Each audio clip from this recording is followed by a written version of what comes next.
3-2네 106페이지. 이거 받아. 이거 뒤였어. 응?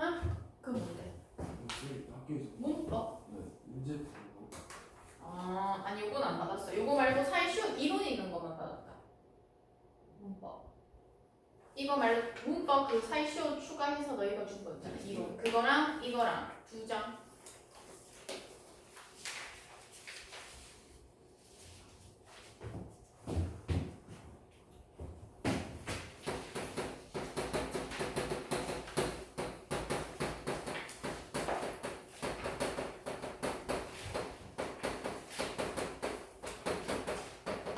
주변에 학습지 가지고 있네. 거기에는 시는 없어? 없어.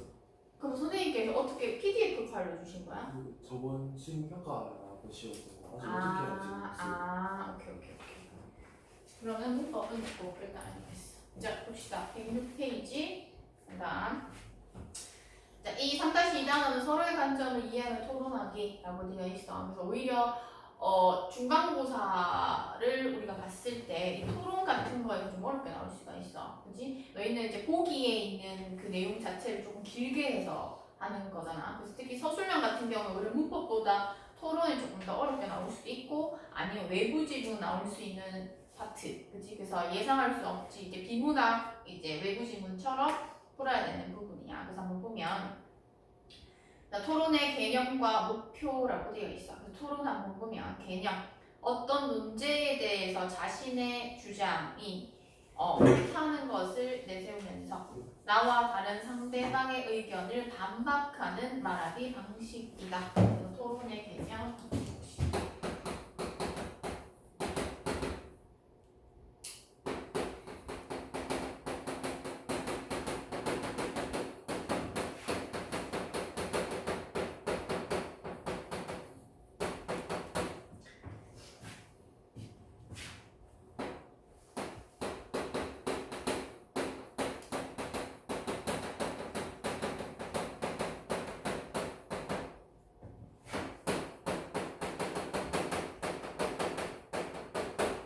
논제라고 되어 있어. 그래서 우리가 흔히 얘기하는 이 논제라고 얘기를 하는 건 말 그대로 토론의 그 주제가 되는 거, 그지? 그 논제에 대해서 내 주장이 옳다라고 얘기를 하는 부분이고, 그러면 내 주장이 옳다라고 얘기하면 나의 주장에 대해서 뭐하는 또 의견이 다른 반박하는, 그지? 의견이 다른 상대방의 주장이 있겠지. 거기에 대해서 더 반박하는 것이 우리가 토론이다라고 얘기를 해. 목표는 공동의 문제 해결을 위해 자신의 논리와 상대방의 논리를 함께 따지며 검증하는 것이다. 이렇게 돼 있어. 토론의 필요성과 같이 개인의 의사소통 능력을 향상시키고 사회적 갈등을 해소하는 효과적 수단이다. 자, 같이 총 4가지로 제시되어 있는데 문제에 대한 합리적 해결 방안을 탐색할 수가 있고 명확한 의견 수립 과정에서 사고력 향상 그리고 사회의 조화와 협력, 민주주의 가치를 실현하는 데 기여할 수가 있다. 왜냐하면 하나의 문제나 사안에 대해서 우리가 다 사람마다 생각이 다르기 때문에 거기에서 우리가 서로 의견을 주고받고 근거를 대고 하면서 의견을 교환하기 때문에 그러한 가치를 실현한다. 4번째, 서로 다른 입장과 관점을 교환하면서 상호 이해의 폭을 넓히고 공감대를 형성할 수 있다. 이런 기본 개념이 106페이지 제시되고 소단원 정리하기라고 해서 이제 오늘 해야 할 제목이 나와 있지. 로봇에 세금을 부과해야 한다라고 되어 있어. 토론은 찬반이 나눠져야 되기 때문에 이렇게 뭐뭐 해야 한다, 하지 말아야 한다. 그래서 2가지 의견으로 나눌 수 있게 해야 돼. 어떻게 해야 할까가 아니라 로봇의 세금을 어떻게 부과해야 할까가 되면 토의가 되고 토론은 찬반이기 때문에 로봇의 세금을 부과해야 한다 또는 부과하지 말아야 한다. yes or no로 나와야 되는 부분이야. 그래서 갈래가 토론문이고 성격은 논리적, 설득적, 주제, 로봇에 세금을 부과해야 하는가. 자, 특징, 토론의 절차에 따라 주장과 근거를 제시하는 정책 토론이다. 자, 입론은 논제의 쟁점에 따라 주장과 근거를 논리적이고 구체적으로 제시한다. 찬성 측, 반대 측 각각. 자, 반론에서 인론에서 제시한 상대 측 주장을 반박하여 근거를 제시한다. 찬성 측에 대한 거는 이제 반대 측이, 그리고 반대 측에 대한 거는 찬성 측이 근거를 제시해서 반박한다. 이렇게 되어 있어. 자, 그러면서 토론의 절차라고 되어 있어. 토론의 절차와 관련해가지고 우리 앞에 봤던 논제 설정이래. 핵심 쟁점을 파악해서 논제를 설정한다. 라고 얘기하고 있네. 그럼 이 논제와 관련해서는 107페이지 한번 보고 갈 거야. 사실은 절차는 우리가 가볍게 보면 되고 이 논제에 대해서 봐야 되는데 107페이지. 자, 논제의 종류와 조건이라고 되어 있어. 논제의 첫 번째 종류는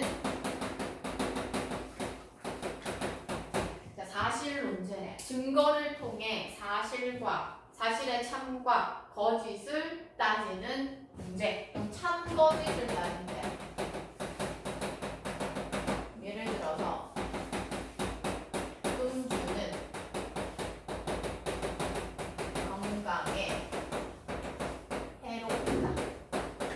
이제 그럼 찬성하는 측은 뭐 음주의 건강에 해로운 거에 대해서 뭐 전문가의 의견을 인용하서라든지 아니면은 또 그 통계 자료라든지 아니면 보건복지부에서 조사한 자료라든지 그러한 것들 근거를 들 것이고 반대측 경우에는 무조건 건강에 해로운 건 아니다라고 하면서 음주도 긍정적인 측면으로 반박할 수 있는 부분이겠지.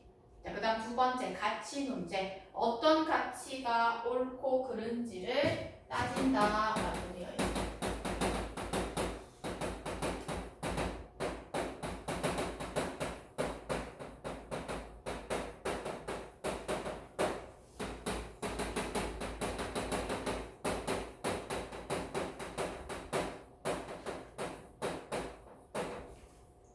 우리 흔히 하얀 거짓말이라고 얘기를 하지. 그럼 선의의 거짓말은 옳다 또는 옳지 않다 이렇게 해서 이건 이제 가치적인 측면에서 제시되는 부분이기 때문에 이렇게 가치 문제로서 제시될 수 있고 마지막 정책 문제.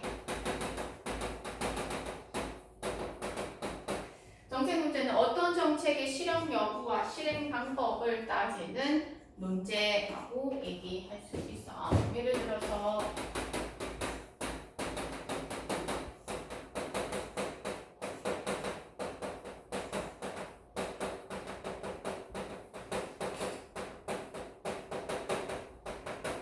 땡땡산에 케이블카를 설치해야 된다라고 했을 때 여기에 찬성하는 측 입장에 있어서는 뭐 이제 여기 이 산을 와는 사람 구경하는 그냥 일반 그 등산객들을 위해서 그리고 관광이나 이런 것들을 위해서 얘기를 할 것이고 반대하는 측 입장에서는 어쨌든 케이블카를 설치한다는 것 자체가 산에 어느 정도의 훼손과 불편을 주는 거기 때문에 자연적인 측면에서도 반대하겠지. 그래서 그러한 것들을 정책 논제라고 얘기를 한다. 자, 그럼 논제의 조건은 아까 선생님이 얘기했던 거 첫 번째 찬성과 반대가 뚜렷이 나뉘는 논쟁점이어야 한다. 그래서 여기 있는 것도 마찬가지 찬성과 반대 다 나눌 수 있는 그런 부분이야.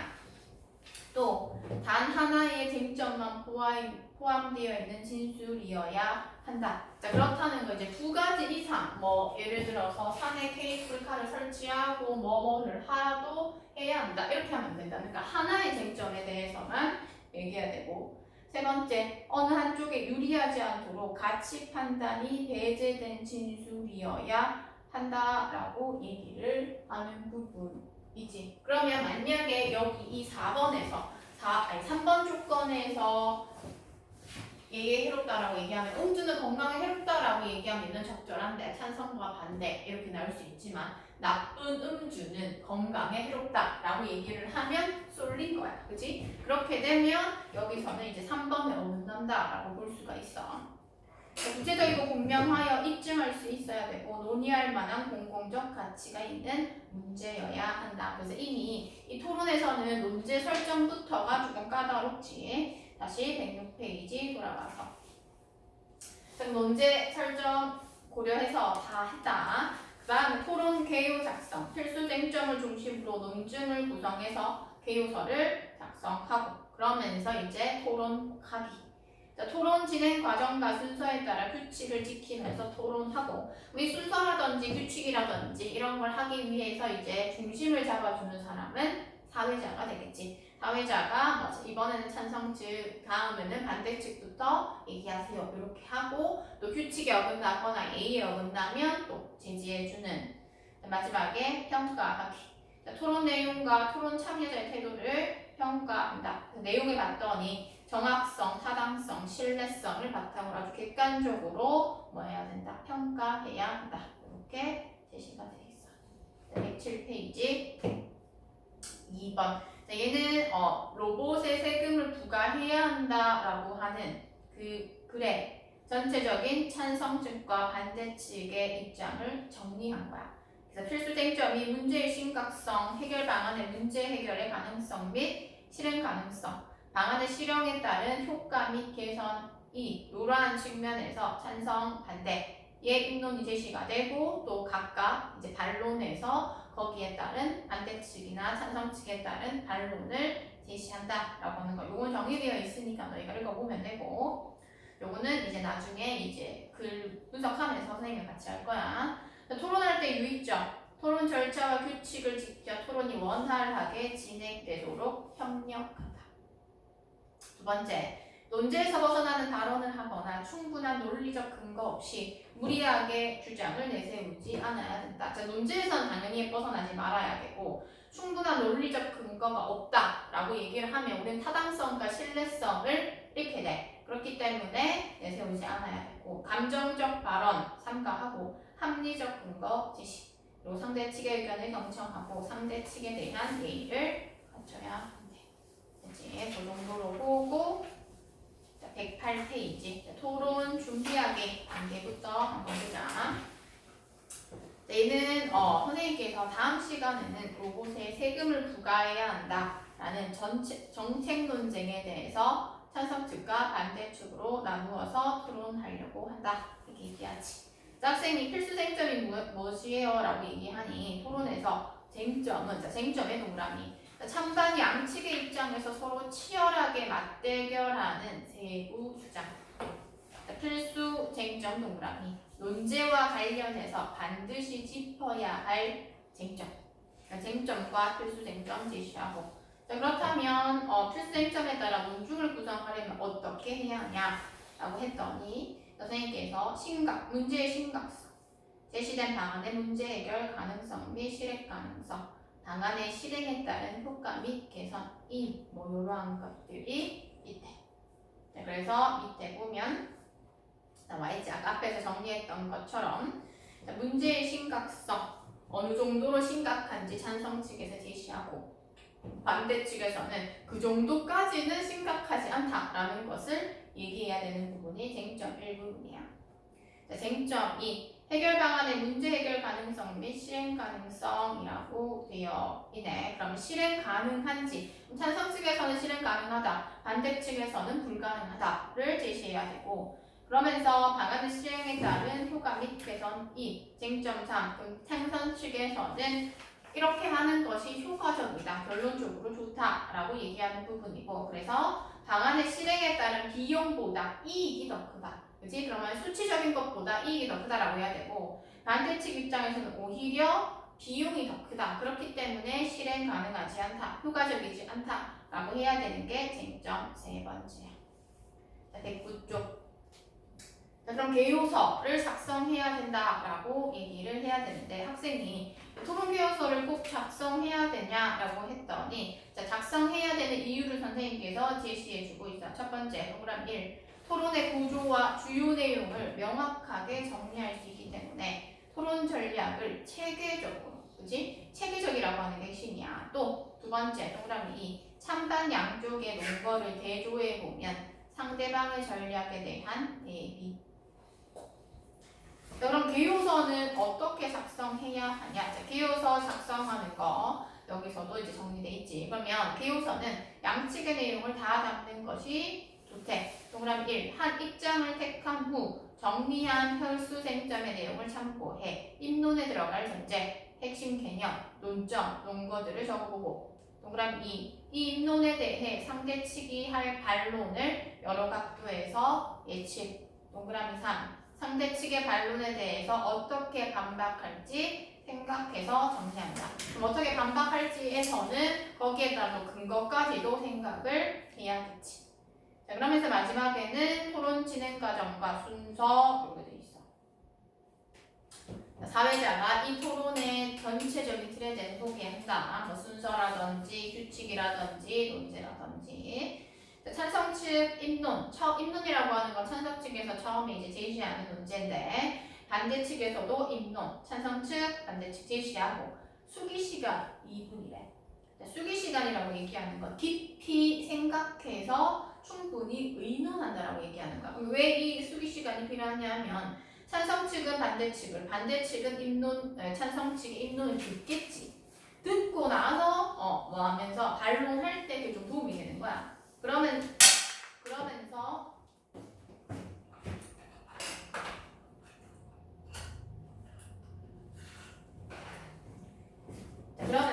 이제 1차 반론에 있어서는 이제 반론 찬성 측에서 반론, 반대 측에서 반론. 그다음 2차 변론에서는 또 찬성 측에서 반론, 또 반대 측에서 반론. 그래서 1차, 2차 반론하고 그러면서 최종 발언은 또 찬성 측과 반대 측 발언한 뒤에 그다음 마지막 사회자가 배심원 찬반 확인 및 정리해서 마무리가 된대.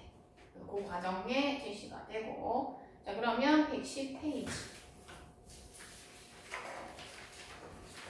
110페이지 로봇에 세금을 부과해야 한다라고 하는 토론이고 그래서 토론의 논제 로봇에 세금을 부과해야 한다. 자, 그럼 여기서 이제 문제 정했어.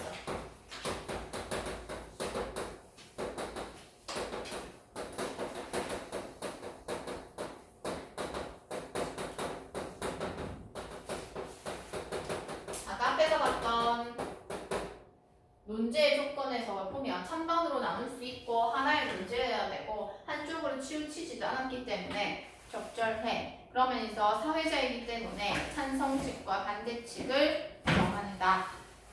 그리고 뭐 제비뽑기로 정해달라. 그리고 그 다음 문단에 있어서도 토론 규칙에 대해서 사회자가 설명해. 이런 시간은 이렇고요. 뭐 발언 중지해야 되고요. 설명해줘. 그러면서 마지막 문단에 심사는 배심원 학생들의 평가를 합산해 결정하고 배심원들은 동그라미 토론을 경청하여 배부받은 평가서 작성. 마지막으로 공동의 문제에 대해 서로의 의견을 나눈 자리인 만큼 토론자 동그라미 상대방에 대한 예의를 지켜주시기를 당부드린다.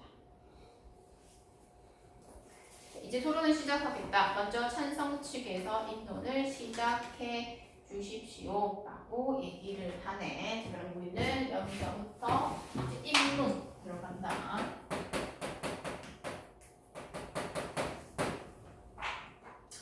입론의 찬성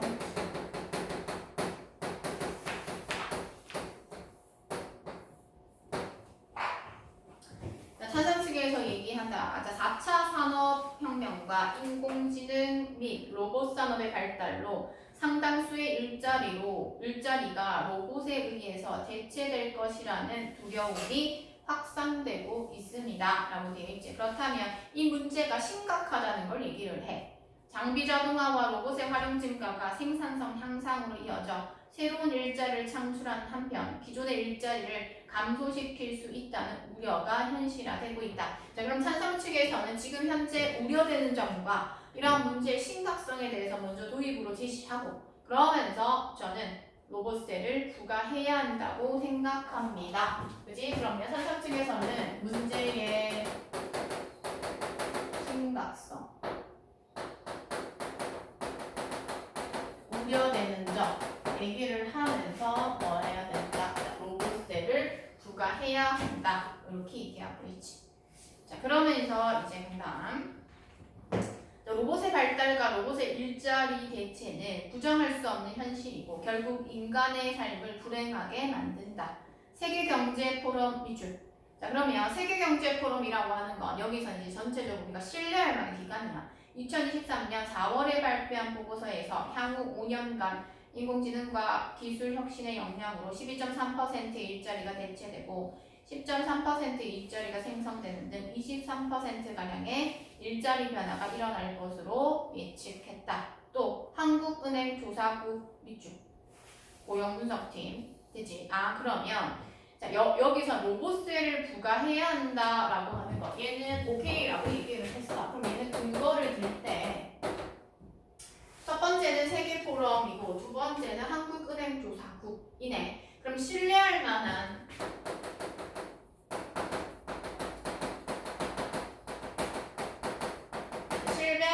기간, 그 다음에 조사 결과, 그 조사 결과를 수치로서도 제시하고 있어. 그렇다면 이런 수치를 제시한다라고 얘기하면 우리가 봤을 때 얘는 객관적인 근거이고 또 신뢰할 만한 기간이다 라고 얘기를 하는 거 그만큼 또 신뢰성을 우리가 더 확보하지. 그러면 얘는 타당하고 신뢰성 있는 근거를 들구나 라고 얘기할 수 있어. 그래서 2023년 11월에 발표한 보고서에서 향후 20년 안에 우리나라 전체 취업자 수 대비 12%의 일자리가 인공지능에 의해 대체될 가능성이 높다고 분석하고 있다라고 얘기하네. 그치? 자, 그러면 이 부분에서 우리가 또 파악할 수 있는 부분은 뭐냐 하면 아까 앞에서 얘기했던 그 쟁점 1부분. 쟁점 1부분에서 우리가 봤던 것은 여기서는 일단 로봇이 발달하면서 좋은 점도 있지만 자, 그로 인해서 여기서 얘기하는 건 일자리가 대체될 수 있다는 거지.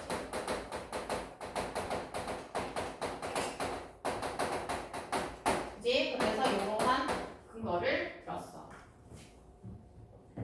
그래서 두 번째 문단 로봇세는 실업자를 위한 재원 마련을 목적으로 로봇을 소유한 사람이나 기업에게 세금을 부과하는 제도입니다. 로봇세의 개념 제시하고 로봇세의 정의에 따르면 로봇세는 실업자를 위한 재원 마련을 목적으로 하므로 로봇세를 통해 실업자의 최소 생계비를 마련할 수 있으며 실업자 재교육을 할 수가 있다라고 되어 있어요. 두 번째 쟁점에 대해서는 뭘 얘기하려고 하냐면 로봇세를 도입했을 때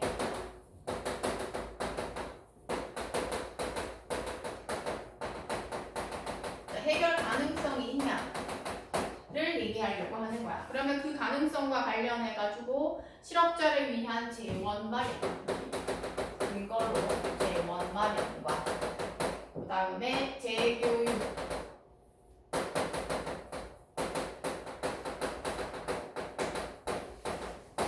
재교육할 수 있다. 로봇세 부과를 통해 인공지능과 로봇 기술의 발달로 생긴 인간 소외 현상을 정책적으로 극복할 수 있는 기반을 마련할 수 있다. 해결 가능성 있다라고 얘기를 하는 부분이지. 그러면 앞에서 첫 번째는 그런 심각성에 대해서 얘기하고 두 번째는 이것을 그러면 로봇세를 부과했을 때 가능성이 있냐. 그리고 마지막 문단 세 번째에서는 로봇세를 도입했을 때 그러면 효과가 있을까를 얘기를 하겠지. 로봇세의 도입은 장차 미래의 경제 근간을 이루는 산업의 육성에 기여할 것이다. 인공지능과 로봇 기술은 미래 산업이고 땡땡일보의 자료를 보면 글로벌 주요 국가들의 인공지능과 로봇 기술 산업이 급속히 발전하고 있음을 확인할 수 있다. 이에 따라 로봇 기술 산업은 점차 더 많은 부를 창출하게 될 것이다. 이때 로봇세를 도입한다면 이러한 로봇 기술 산업의 수익이 개인에게 집중되는 것을 국가가 공익으로 환원시킬 수 있다. 자, 그럼 여기서 근거로 들었을 때는 미래의 공간 산업 육성 산업 육성에 기여할 수 있고 그러면서 이거에 대해서 얘기하는 땡땡 신문에 관련해서 제시를 했었어. 그리고 그 수익이 그 수익으로 인한 것이 개인이 아니라 국가 공익으로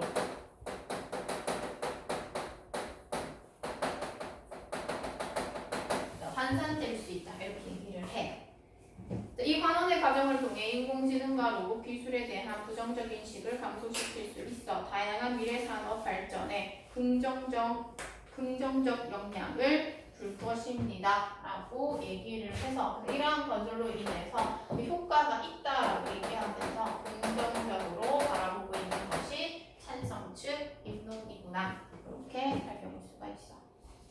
됐지? 그럼 찬성 측 입론이 끝나고 두 번째 넘겨보면 112페이지 다음은 반대 측에서 입론해 주십시오 라고 얘기를 하고 있네. 그러면 입론과 관련해가지고 반대 측 한번 정리해볼게.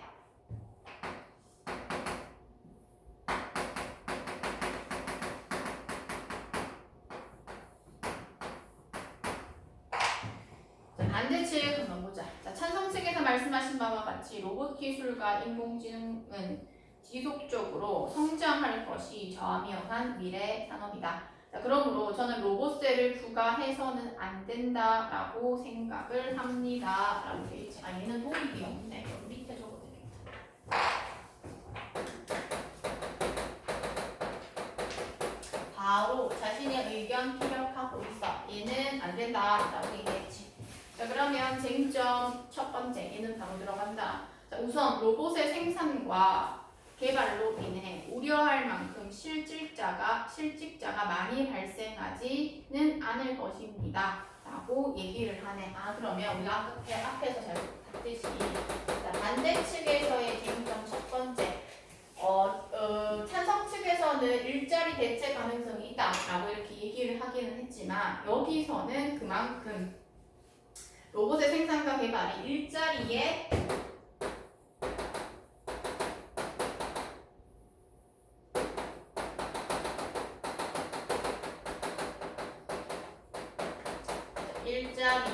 그렇게 영향을 끼치지 않는다라고 얘기를 하는 부분이야. 일자리를 위협하는데 영향을 끼치지 않는다. 왜? 실직자가 많이 발생하지 않을 것이래.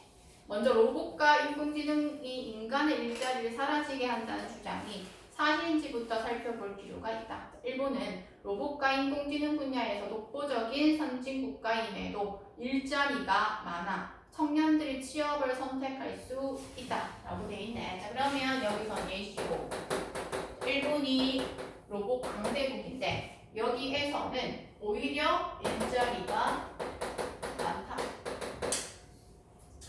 또 전통적 은행 업무의 90%가 기계로 대체되었음에도 은행원의 수는 줄지 않았다. 그래서 은행 기계로 하지만 그렇다고 해서 은행원이 줄지 않았다라고 하는 것을 근거로 들었네. 그 다음 두 번째 쟁점이야. 이걸로 통해서 해결 가능성이 있는지를 묻는 거야. 그리고 로봇세 도입에는 세금을 부과하는 로봇에 대한 합의된 기준이 없다는 문제점이 있다. 현재 우리는 자동화 기기부터 스마트폰, 스마트 에어러블 등 다양한 기계를 사용하고 있지만 이것 모두를 로봇세 부과 대상으로 삼을 것인지 아니면 기업에서 사용하는 자동화 기기만을 대상으로 할 것인지에 대해서 명확한 기준을 세우기 어렵다. 기술의 발전으로 새로운 유형의 기계들은 계속 등장할 것이기 때문에 그 기준을 정하는 일은 앞으로도 더욱 어려워질 것이다 라고 되어 있네. 자, 그럼 두 번째 쟁점에 대해서 이 반대 측에서 얘기하는 것은 그 로봇세를 부과해야 하는 그 대상의 기준이 명확하지가 않다는 거야.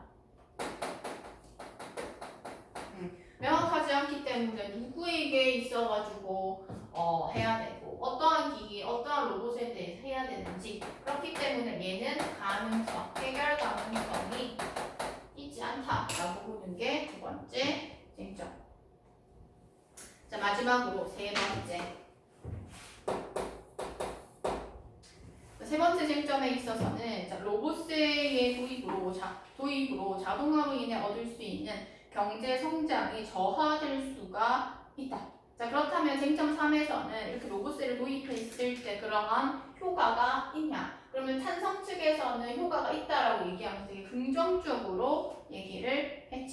하지만 얘는 경제 성장의 저하, 이 부정적으로 보고 있어.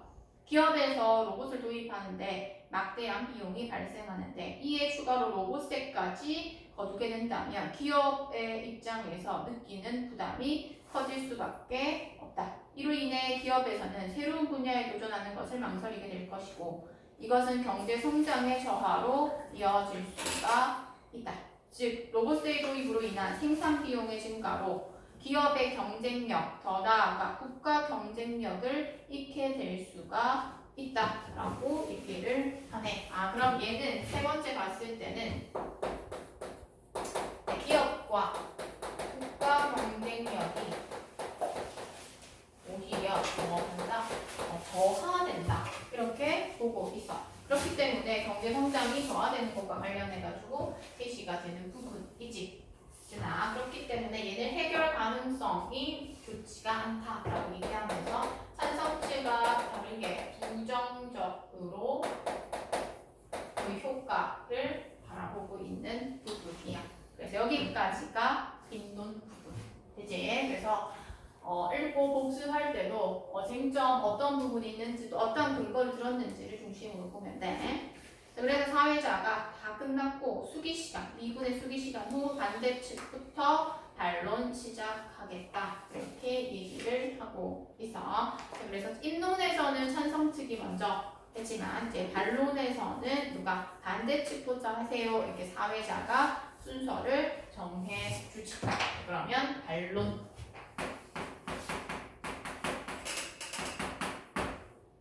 반론부터 간다.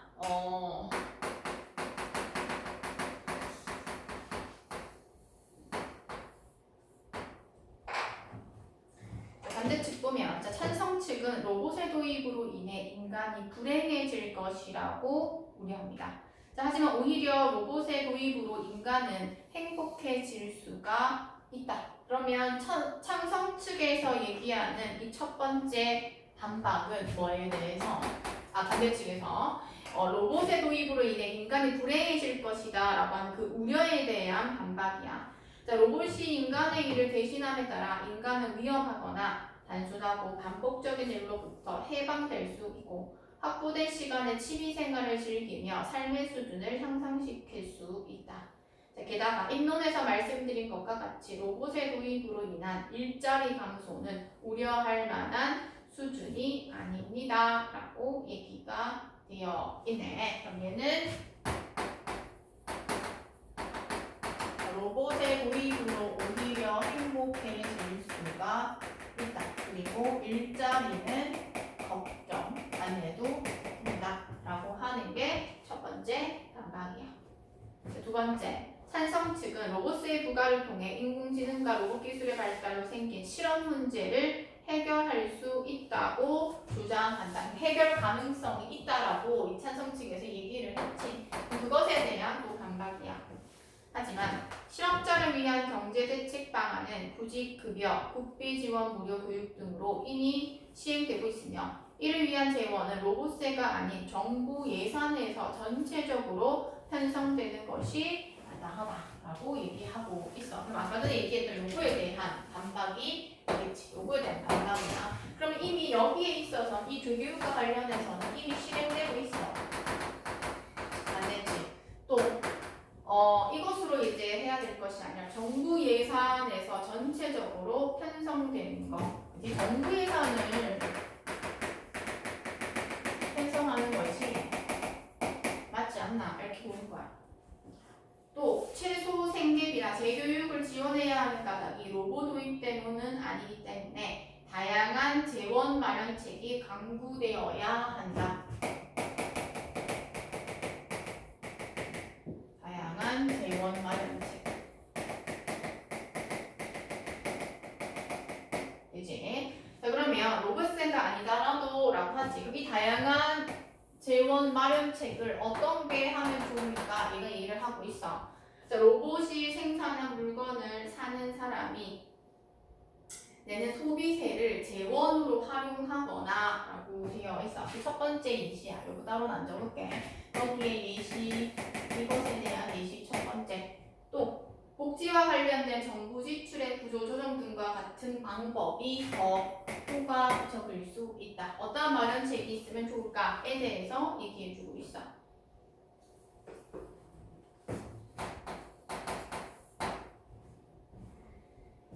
그다음 세 번째 반론이야. 로봇세가 로봇기술 산업에 집중된 부를 공익으로 환원해 인공지능 산업에 대한 부정적 시선을 감소시켜 미래 산업 육성에 기여할 것이라는 점은 명확하지 않습니다. 얘는 긍정적 효과가 있다라고 얘기를 했었어. 그것에 대한 반박이야. 자, 우리나라는 이미 부의 증대에 따라서 세금이 증가하는 과세 제도를 시행하고 있다. 그래서 로봇세를 도입한다면 기업에 과도하게 세금을 징수하는 것이 되고 이는 형평성에 어긋나는 일이다. 그리고 과도한 세금 징수로 인해 결국 로봇 관련 기술과 미래 산업의 발전이 저해될 것이다 라고 되어 있어. 세 번째,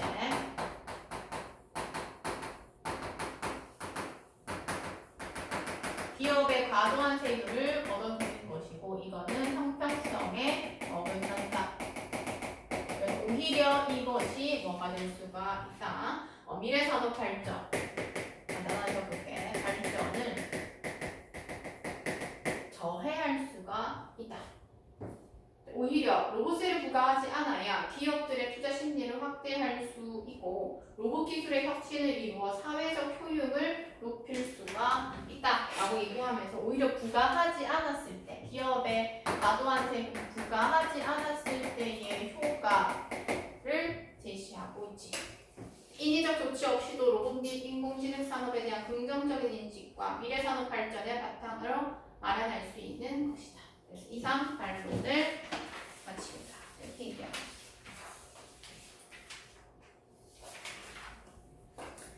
그 다음 114쪽. 114쪽에 보면 이제 찬성 측이 반론하겠지.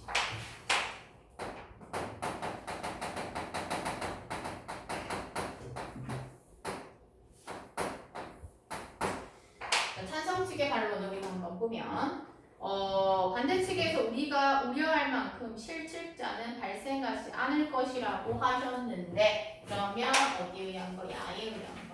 그치? 자, 그거부터 한번 간단. 첫 번째, 이것에 대해서 얘기를 하기를